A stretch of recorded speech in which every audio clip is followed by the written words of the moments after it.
Welcome to DIYs and Coffee, a series where we'll make something together and then we'll do something coffee related. It's all in the name, so let's get started. For today's DIY project, we'll be making a coaster that I'm going to use when I work from home. I had an idea of what I wanted this to look like in my head. I wasn't 100% sure how it was going to come together, but I wanted to use these floral squares of fabric that I had to make a patchwork design.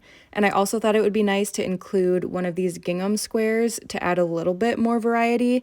And I tried to choose colors that would match my office so that it wouldn't look overly chaotic because I do have some floral wallpaper in my office. But all of these together just somehow worked. I think it's just the patchwork design and the floral aspect of all of them. I don't know, it just kind of came together. So the color palette was working. So I cut them all into squares. So it basically started as one large square. I cut them into fourths, and then I was able to arrange them into a grid pattern that I liked.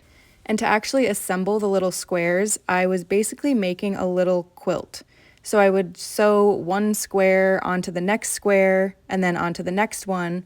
And then I basically had 3 strips of squares that I would then sew together. And as I was doing it, I was trying to make sure that I was flipping them over so that when I pulled away from the seam, no seam would be showing and they would all be right side up, if that makes sense. Some of them were harder than others because I couldn't tell what was the front or the back of the print, but then it was like, okay, that doesn't really matter. So here you can see that I'm taking the first and second strips and sewing those together, and then I just have to add on the bottom one. And this is when you can start to see everything really coming together, and this is when I was getting a little bit more excited because I was like, okay, this is making sense. This is happening how I wanted it to happen. And once I finished that first side, I was able to move on to the second side. So I basically just repeated that whole process, and this one went a lot quicker. And after sewing everything together, I made sure to trim off some of that excess thread, and this is what they looked like afterwards. And because this fabric is so thin, I wanted to make sure to have a layer in between so that there was something that would absorb all of the condensation that comes off of my lattes.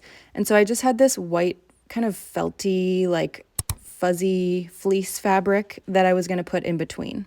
So I cut that to size and then I lined everything up and pinned it together so that I could get to actually sewing it all together. And after pinning everything together, I did trim off the sides just to make sure that I was working with like the right size fabric and didn't have anything extra bulky getting in my way. And then I used this stitch to put everything together. It's not just a straight line. It basically does like this zigzag side pattern. I don't know the technical name for it, but I liked the way that it kind of sealed off the edge a little bit more. And after I sewed all the way around, I was able to trim it again just to make sure that it was really like up close to the stitch.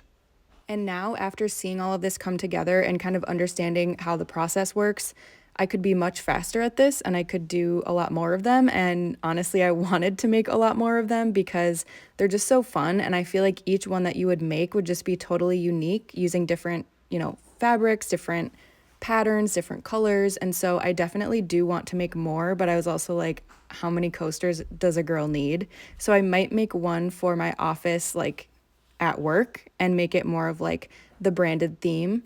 But this is what I'm talking about with that just ring of water. And now this problem is totally solved and I've really been enjoying this. And I feel like it does kind of like absorb all of that water. And I don't have to worry about like, getting a towel from the kitchen to make sure that I'm wiping up after my latte is sweating on my desk. And so it's just made life a lot easier and it's really cute and it looks good in my office and it's just exactly what I wanted.